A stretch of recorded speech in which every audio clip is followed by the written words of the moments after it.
माता पिता के कर्मों का फल संतान को भी भुगतना पड़ता है। सुनीता मृत्यु देवता यमराज की पुत्री थी। माता पिता के लाड प्यार में वह उदंड हो गई थी।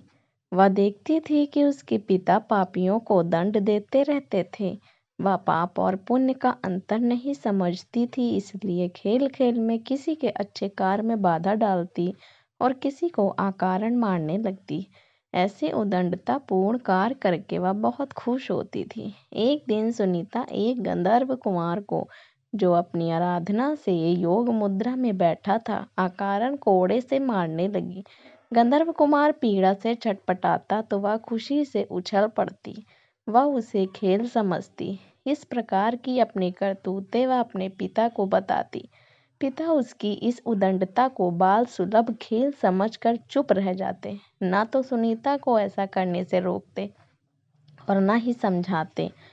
बहुत दिनों तक ऐसा चलता रहा। एक दिन फिर उस गंधर्व कुमार को जब वह पूजा पाठ कर रहा था, सुनीता ने मारना शुरू कर दिया। जब असहनीय हो गया तो उसने क्रोध से श्राप दे दिया, तू धर्मराज की बेटी है, तेरा विवाह एक ऋषि पुत्र से होगा, तेरी एक योग्य संतान भी होगी, पर तेरे इन दुष्ट कर्मों का अंश उसमें व्याप्त रहेगा।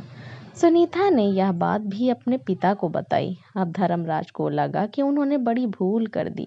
संतान की आदत और स्वभाव पर ध्यान न देकर उसे भले बुरे का ज्ञान नहीं दिया। फलस्वरूप उसे शाप मिला, पर अब तो समय हाथ से निकल चुका था। तब वे बोले, बेटी, निर्दोष तपस्वी को पीट कर तुमने अच्छा काम नहीं किया। बुरे कर्मों को करने के कारण ही तुम्हें यह श्राप मिला है।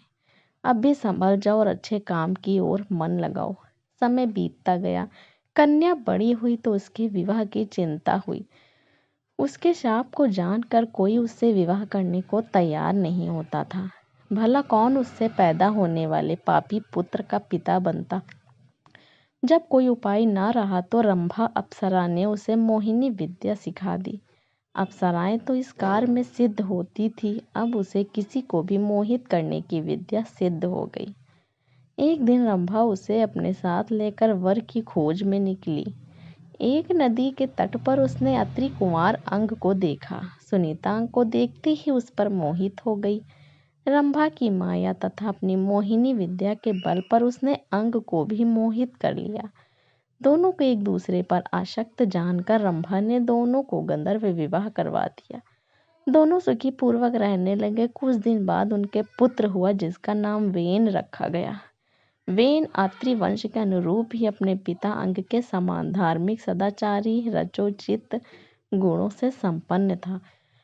आचार विचार और व्यवहार में सब उसकी बड़ी प्रशंसा करते। अच्छे कुल में उत्पन्न होने के सभी लक्षण उसमें दिखते थे। पर माँ के एक दो गुण के कारण, जिसके कारण वह शापित हुई थी, धीरे धीरे वेन में भी वे दुर्गुण प्रकट होने लगे। कुछ नास्तिकों तथा दुष्टों की संगति में वह नास्तिक भी हो गया। ईश्वर, वेद, पुराण, शास्त्र आदि उसे झूठ लगने लगे।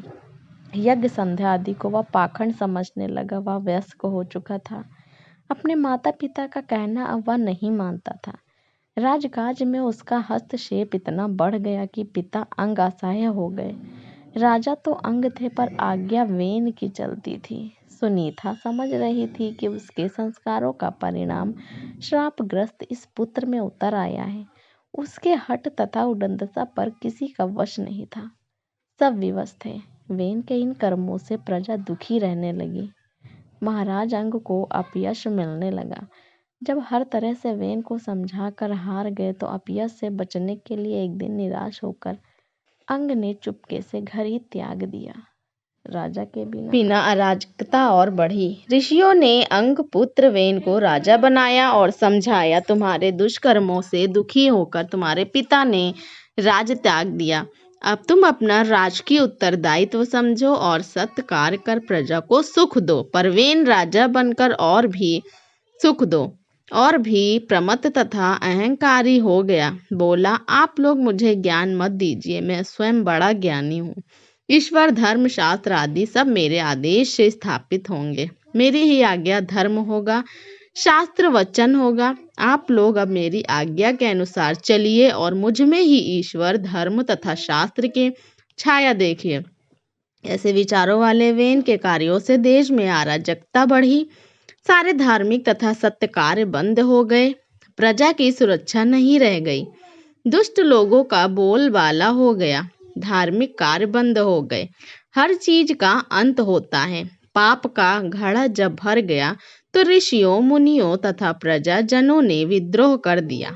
वेन को पकड़ लिया और उसे प्रताड़ित कर राजा के पद से हटा दिया। सत्ता छिन जाने से वह असहाय हो गया। अब वह दूसरों की दया पर निर्भर रहने लगा। ऋषियों ने प्रजा से परामर्श कर उसके पुत्र प्रथ को राजा के पद पर प्रतिष्ठित कर दिया। वेन जंगल में चला गया। निश्चय ही अच्छे कुल परिवार का व्यक्ति भी कुल संगीत के कारण अपनी मर्यादा भूलकर कुमार्गी हो गया। अपने कुल धर्म को भूलकर सबके दुख का कारण बनता है और अंत में अपने इसी आचरण के कारण